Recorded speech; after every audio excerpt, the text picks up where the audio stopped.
ከቤተሰብ ተለይተው ወደ ከፍተኛ ትምህርት ተቋማት የሚያመሩ ተማሪዎች ለአካባቢው እንግዳ እንዳይሆኑና ባይተዋርነት እንዳይሰማቸው ደህንነታቸው ተጠብቆ ትምህርታቸውን ይከታተሉ ዘንድ በ2012 ዓ.ም በጎንደር ዩኒቨርሲቲ የተጀመረው የቃል ኪዳን ቤተሰብ ፕሮጀክት መልካም ተሞክሮ ሰፍቶ በጅማ ዩኒቨርሲቲም ተግባራዊ መሆን ጀምሯል። በዩኒቨርሲቲው ሀምና ሚል ስያሜ የተሰጠው የጅማ ቃል ኪዳን ቤተሰብ ፕሮጀክት ማስጀመሪያ መርሃ ግብር የተከናወነ ሲሆን የመጀመሪያ ዓመት ተማሪዎች ከጅማ ወላጆች ጋር የማረካከቢያ ዝግጅትም ተከናውኗል። በዕለቱም 157 የቃል ኪዳን ቤተሰቦች 231 የቃል ኪዳን ተማሪዎችን እንደ ልጃቸው ለመንከባከብ ቃል ገብተው ተረክበዋል። ከተለያዩ አካባቢዎች የተውጣጡ በዩኒቨርሲቲው የተመደቡ አዲስ ገቢ ተማሪዎችም ከወላጆቻቸው ቢርቁም የቃል ኪዳን ተማሪዎች በመሆን ሌላ ወላጅ በማግኘታቸው መደሰታቸውን ተናግረዋል። ለጅማ ከተማ አዲስ ነኝ። ያው እዚህ ቃል ኪዳን ቤተሰብ ክፍል ውስጥ በመገኘቴ አባል በመሆኔ በጣም ደስተኛ ነኝ። ምክንያቱም የወላጅ ናፍቆት አለ ምናምን አዲስ ነገር ባህሉንም ምናምን እነሱ ያላምዱኛል ብዬ ተስፋ አደርጋለሁ። በአይዲያም ያግዙኛል ብዬ አስባለሁና ደስተኛ ነኝ። ጅማ ያለውን ባህል እና ስለ ሀገሩ ያለው ነገር እና በትምህርትም ጉዳይ ደግሞ ያለው ነገር ይረዱኛል ያግዙኛል ብዬ አስባለሁ። ያው በመማር ማስተማሩ ላይ በትምህርታችን እንድንበረታ በመከረም ችግር ሲገጥመንም ያግዙናል ብዬ አስባለሁ።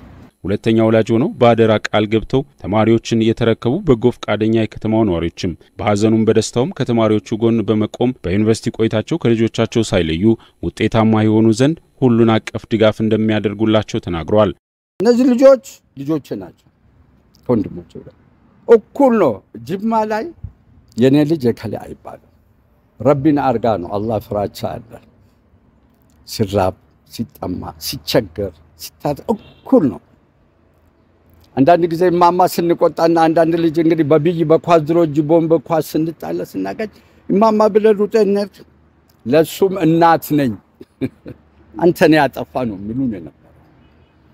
አሁንም ዛሬ ተረከብናቸው ልጆች ከልጆቼ ጋር እኩል በልተው ሲታመሙ አሳክመን ሙስሊሞቹን ረመዳን አብረን ጾመን ኢድ አረፋ አውጥተን ክርስቲያኖቹን በመስቀል በሌሎችም የክርስቲያን በዓሎች አብረናቸው ሆነን ጅማ የተለመደ ነውና መቹነት ተጋሚ ያዳ ኢልሙ አርጋቹ ጫላውንቲ የተሰማኝ ደስታ ከፍተኛ ነው። የልጅ አባት የሆንኩ ያህል ነው የተደሰትኩት። ሁለት ልጆችን ባደራነት ተቀብያለሁ። እነዚህን ሁለት ልጆች ከዛሬ ጀምሮ እንደ ቤተሰቦቼ እንደ ልጆቼ በማየት በትምህርት ተቋሙም በቤቴም አስፈላጊውን ድጋፍ አድርግላቸዋለሁ።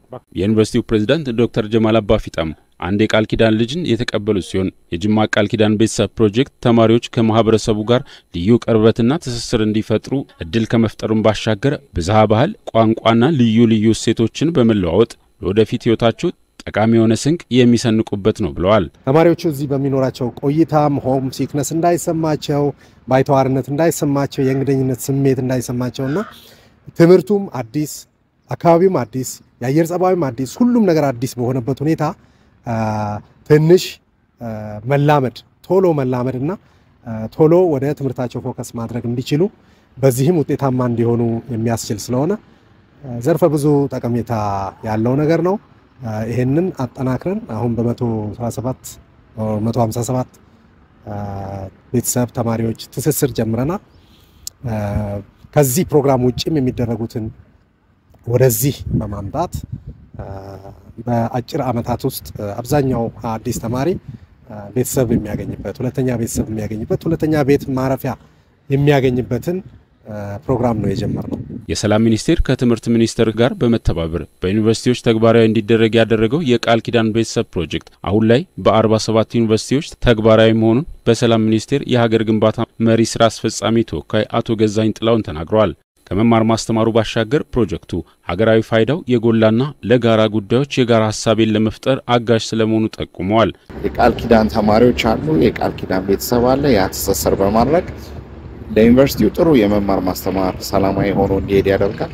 እንደ ሰላም ሚኒስቴር ደግሞ ከሀገር አኳያ ለምንገነባው አንድ የፖለቲካ ኢኮኖሚ ማህበረሰብ ወይም ለጋራ ጉዳዮች የጋራ ሐሳብ የምንፈጥርበት አንዱ መንገድ ነው።